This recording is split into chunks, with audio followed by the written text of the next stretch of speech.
Hello दोस्तों, crazy brain study point 24/7 में आपका फिर से स्वागत है। दोस्तों आज हम बात करेंगे यूनाइटेड नेशन ऑर्गेनाइजेशन के बारे में, यानी हम कह सकते हैं कि यूएनओ के बारे में आज हमारा जो है टॉपिक है। और यूएनओ को हम अच्छे से समझेंगे कि आखिर यूएनओ की स्थापना क्यों की गई, यूएनओ से पहले हम इसे किस नाम से जाना करते थे और इसकी जरूरत क्यों पड़ी। दोस्तों बात करते हैं प्रथम विश्व युद्ध की, यानी 1914 से 1918 के बीच प्रथम विश्व युद्ध हुआ था। हम कह सकते हैं फर्स्ट वर्ल्ड वॉर जो है हुआ था, और वर्साई की संधि के तहत इसे समाप्त किया गया था। ठीक है, पहला विश्व युद्ध हुआ 1914 से 1918 और वर्साई की संधि के तहत इसे समाप्त किया गया। इस युद्ध का दोस्तों इतना प्रभाव पड़ा, यानी इससे अर्थव्यवस्था जो है बिल्कुल ठप हो गई।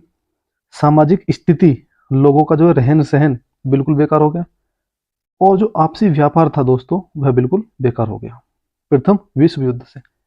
आप नॉर्मली भी देखते होंगे, अगर आपके पड़ोसी से लड़ाई हो जाए तो आपका उससे लेन देन खत्म हो जाएगा।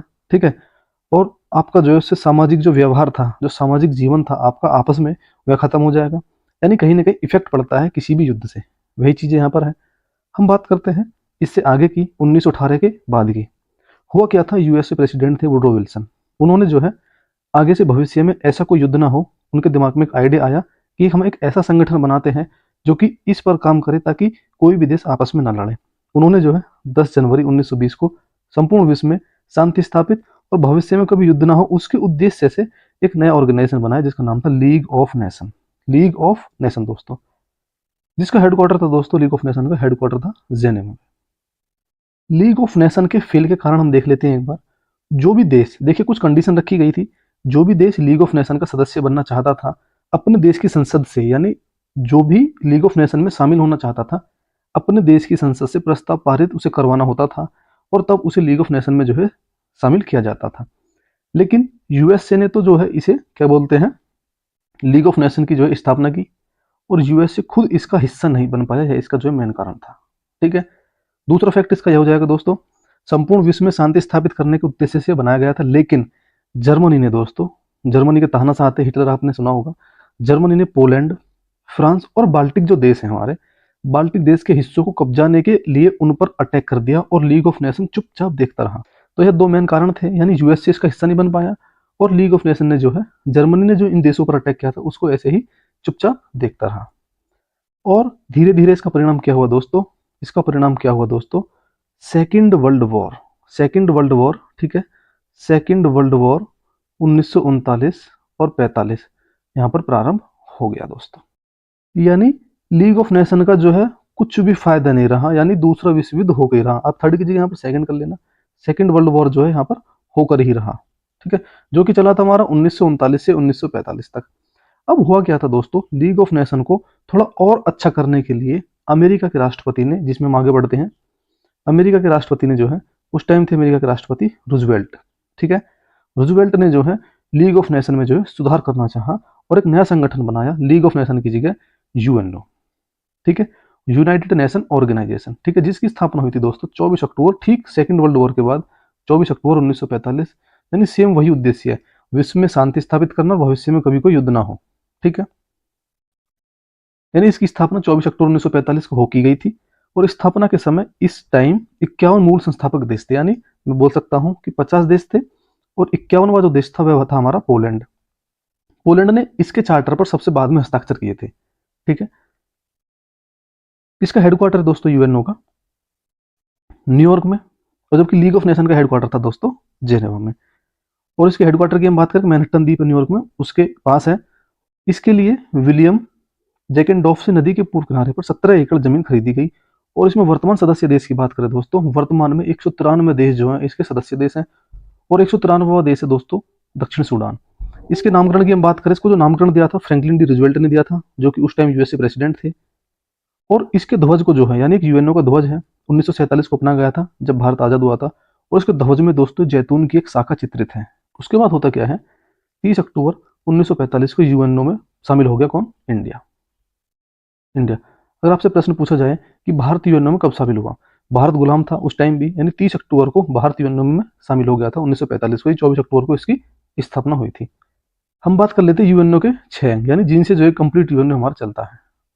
ठीक है, यूएनओ में एक महासभा होती है, एक न्यायसी परिषद होती है, एक न्यायालय होती है, एक सचिवालय होता है, एक सामाजिक एवं आर्थिक परिषद होता है, एक होता है हमारा सुरक्षा परिषद। इसे दुनिया का पुलिसमैन भी कहते हैं, सुरक्षा परिषद को। सुरक्षा परिषद को हम दुनिया का पुलिसमैन भी कहते हैं।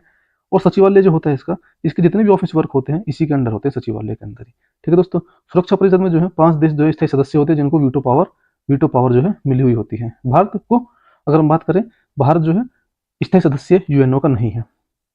कोई भी अगर विधेयक पारित होता है दोस्तों, सुरक्षा परिषद से वह पारित होकर जाता है कहाँ पर, महासभा में। महासभा जो है उसमें अंतिम मोहर लगाती है।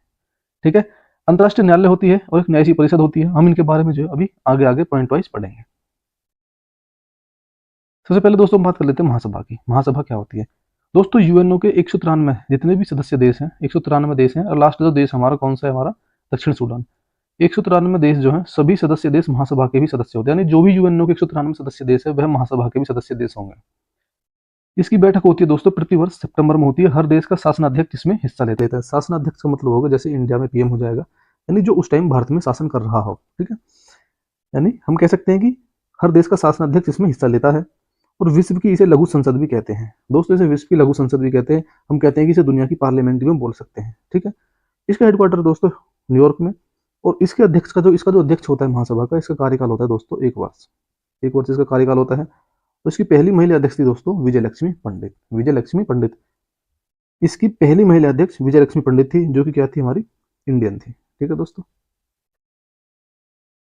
अगला दोस्तों हमारा न्यासी परिषद। न्यासी परिषद का मतलब होगा दोस्तों जैसे ट्रस्ट वगैरह होता है हमारा। ठीक है, भारत इसमें कुल ही 1% हिस्सा देता है। कुल ही 1% हिस्सा देता है किसमें, यूएनओ में। यानी जो कि भारत के लिए सबसे बड़ी समस्या है स्थायी सदस्य ना होना। यानी भारत 1% खर्चा ही करता है किस पर, यूएनओ पर। हम बात करें अंतर्राष्ट्रीय न्यायालय की। अंतर्राष्ट्रीय न्यायालय में दोस्तों याद रखना सभी 15 जज होते हैं, जिनका कार्यकाल 9 वर्ष का होता है। 15 जज का कार्यकाल 9 वर्ष का होता है।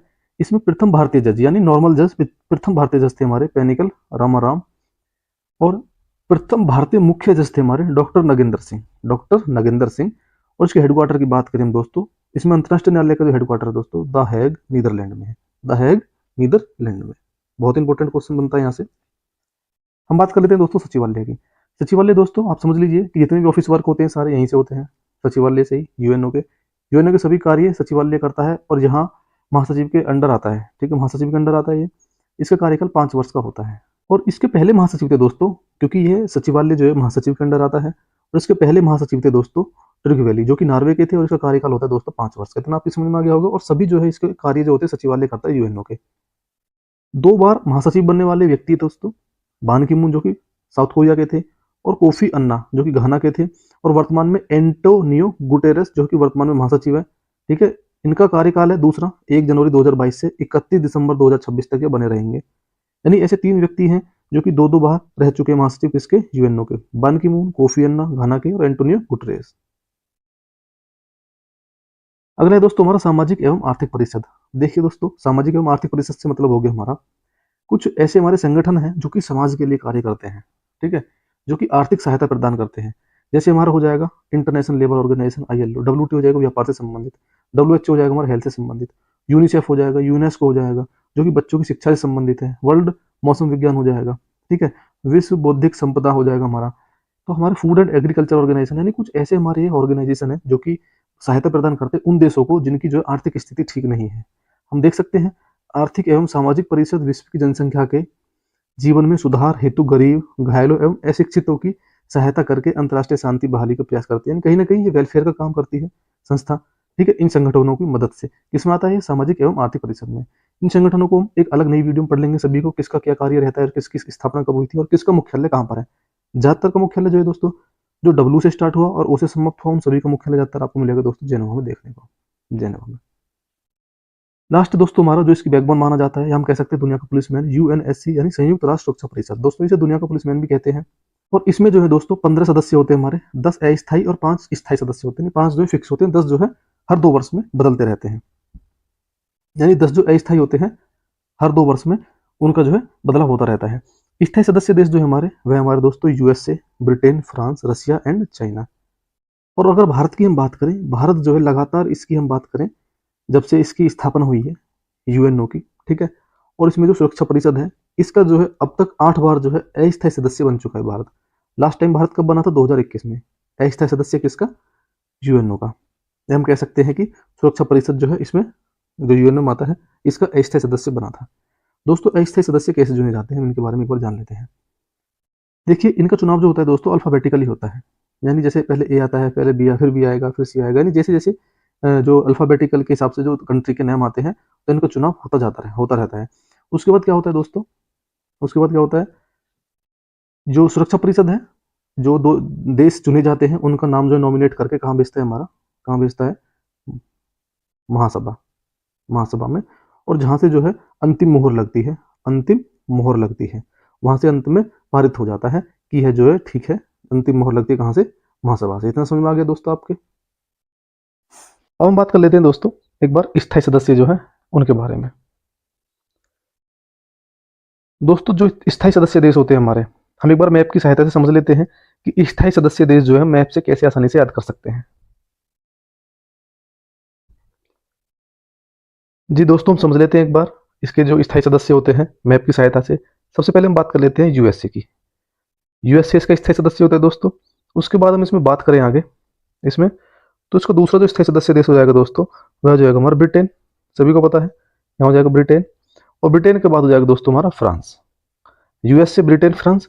और उसके बाद हम बात कर लेते हैं जो चौथा नंबर का देश है, कौन सा है दोस्तों, रसिया। और रशिया के बाद आ जाएगा दोस्तों हमारा चाइना।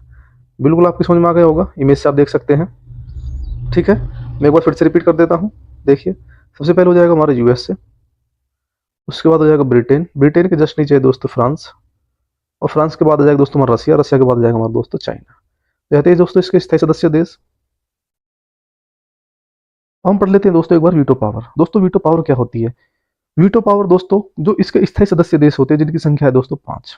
ठीक है, अगर कोई प्रस्ताव पारित होता है, इनमें से कोई भी एक देश अगर उस प्रस्ताव पर रोक लगा दे तो वह जो है प्रस्ताव पारित नहीं हो पाता। यह होती है हमारी वीटो पावर। कहीं ना कहीं हम कह सकते हैं कि इनको शक्ति है किसी प्रस्ताव को पारित करना या ना करना, चाहे वह इनके खिलाफ ही क्यों ना हो। अगर मान लीजिए फ्रांस के खिलाफ कोई प्रस्ताव पारित होता है और इन 4 ने जो है परमिशन दे दी, और जो अस्थायी सदस्य हैं उन्होंने भी जो है परमिशन दे दी कि हाँ ये प्रस्ताव इसके खिलाफ पारित हो जाना चाहिए, लेकिन अगर फ्रांस उसको रोक लेता है चाहे इसके विरुद्ध क्यों ना सही, तो प्रस्ताव पारित नहीं होता, वह प्रस्ताव पारित नहीं होता। इसका मेन जो रीजन है आप देख लेंगे एक बार, भारत, भारत और चाइना, भारत व चाइना। क्योंकि चाइना ने जो है भारत का तिब्बत वाला एरिया जो है कब्जा रखा है, तिब्बत वाला एरिया, तिब्बत वाला एरिया भारत का कब्जा रखा है किसने, चाइना ने।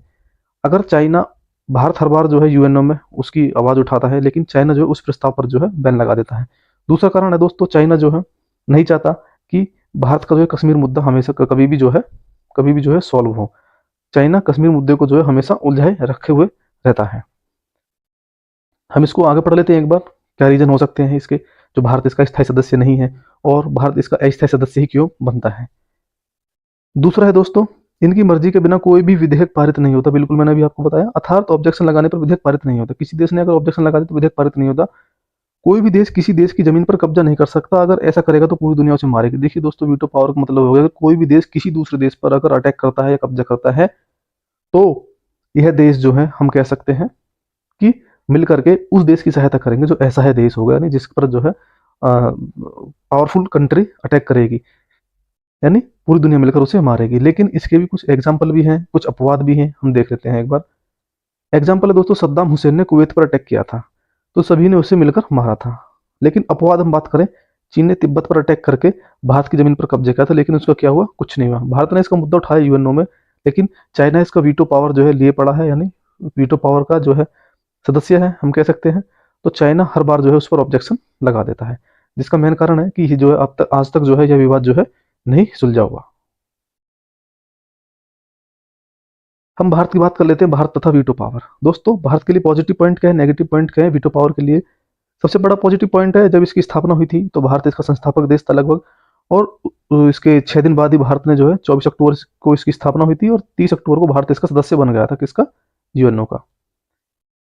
भारत सबसे बड़ा लोकतंत्र देश है जो आतंकवाद के खिलाफ जो है आवाज उठाता है, यानी इसमें जितने भी सदस्य देश हैं इसके यूएनओ के, इनमें सबसे बड़ा लोकतंत्र देश है और आतंकवाद के खिलाफ हमेशा लड़ाई लड़ता रहता है भारत। और डब्ल्यूएचओ हो गया संगठन, डब्ल्यूएचओ हो गया, डब्ल्यूएचओ में भारत ने 1993 में पोलियो की खुराक जो है डब्ल्यूएचओ को मुफ्त समर्पित की थी। ठीक है, जो कि डब्ल्यूएचओ जो है इसमें काम करता है, सामाजिक एवं आर्थिक परिषद में डब्ल्यूएचओ आता है, उसके लिए भारत ने मुफ्त में पोलियो वैक्सीन जो है समर्पित की थी भारत ने। और सेना की जरूरत पड़ने पर भारत और बांग्लादेश हमेशा हेल्प करते हैं, सबसे ज्यादा हेल्प करते हैं भारत और बांग्लादेश, किसकी, यूएनओ की। लेकिन फिर भी जो है भारत इसका स्थायी सदस्य नहीं है। भारत के लिए नेगेटिव पॉइंट क्या है दोस्तों? भारत के लिए नेगेटिव पॉइंट क्या है दोस्तों?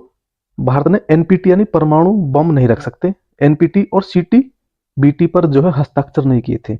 देखिए जो इसके स्थायी सदस्य देश है, उन्होंने कहा था कि भारत जो है एक तो एनपीटी और सीटीबीटी पर हस्ताक्षर कर दे। एनपीटी का मतलब हो गया भारत जो है परमाणु बम जो है नहीं रख सकता, और सीटीबीटी का मतलब हो गया भारत जो है परमाणु बम परीक्षण नहीं कर सकता। ठीक है, तो उस पर भारत ने जो है हस्ताक्षर करने से मना कर दिया, क्योंकि भारत के जो पड़ोसी देश है पाकिस्तान और चाइना, पाकिस्तान और चाइना भारत के जो दोनों देश एंटी रहते हैं। यही कारण है कि भारत ने जो है इन दोनों पर हस्ताक्षर नहीं किए और भारत को स्थायी सदस्यता देने से मना कर दिया गया। चाइना ने भी बोला था कि भारत एनपीटी और सीटीबीटी पर हस्ताक्षर कर दे। क्या पता चाइना पहले हस्ताक्षर करा ले और बाद में जो वीटो पावर लगा के इसको रोक दे और कह दे कि हम तुमको स्थायी सदस्यता नहीं दे सकते।